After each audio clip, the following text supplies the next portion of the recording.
everyone, this is Maria, and today I want to share this Christmas dollhouse that I made from photograph boxes that I purchased at Michael's. So I made this dollhouse for a craft fair that I went to a couple of weeks ago with my sister, but I really didn't want to sell this, you guys. You know, most of the things that I took, I really didn't want to sell. I wanted them for myself, and I kept saying that all day to my sister.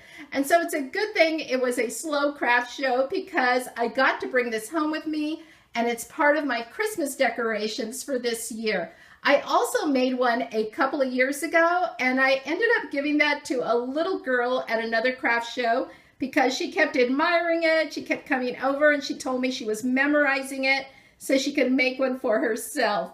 And so anyways, that was a lot of fun, you guys. But this one I think I want to keep for myself. I just really love it.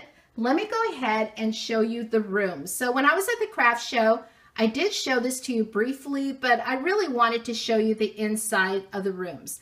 And so I did use the Daiso doll furniture from the Daiso Japan store. You can use any furniture that you like.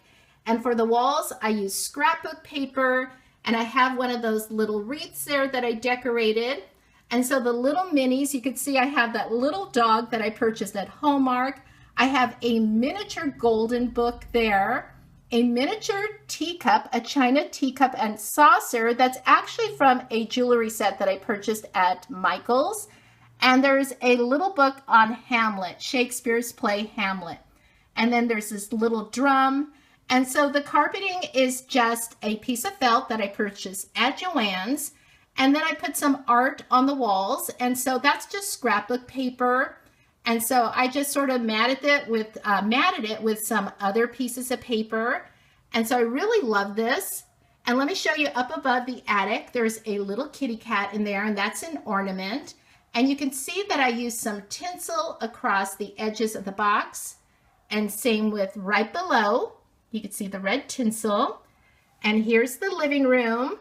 The Christmas tree is a bottle brush tree that I purchased in a package at Kmart.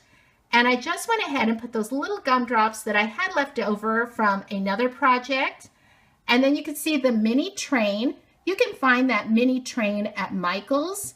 And the little truck is a Hallmark ornament, a mini Hallmark ornament. And again, the furniture is part of the Daiso doll collection. And it's only $1.50 a package. I mean, you can't go wrong with that, right? And then that little doily there, I purchased those at Walmart, I think a couple of years ago, right after Christmas. And they're actually like snowflake ornaments, and they're crochet.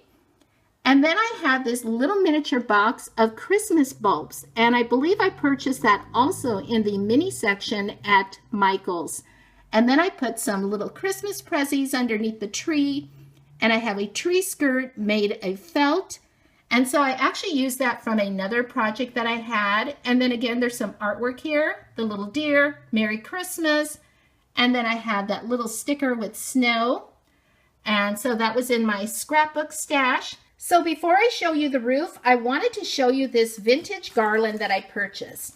And so I purchased this at a little antique store, like a little thrift store on Highway 395 near the Sierra Nevadas. And so we were on our way to Reno.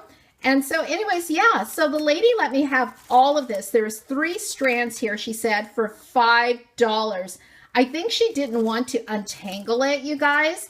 And so $5, I was like, yes, you know, because I know this is hard to find.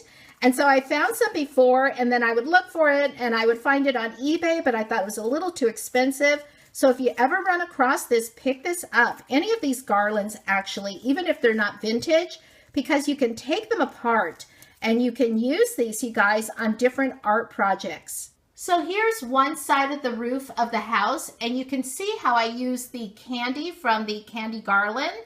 And so it looks so cute, and I just attached that with some hot glue. And also the little gingerbread man, I also found that as a garland at Michael's, and that was in the mini section. And here's the other side of the roof, and you could even add like a Santa sleigh or anything that you want. And to help cover up this seam where the 2 boxes meet that you're going to glue together, I just used some ribbon that I happen to have in my stash. And so I'm always purchasing ribbon after the holidays, you guys, because you never know when you're going to need it. And so I just did one ribbon at a time. and I just slowly brought it over, just hot gluing it all the way around. So this Christmas dollhouse cost me $20 to make, and it took me only an afternoon. And it was so much fun, you guys. So thanks for watching, everyone, and Merry Christmas! Bye-bye!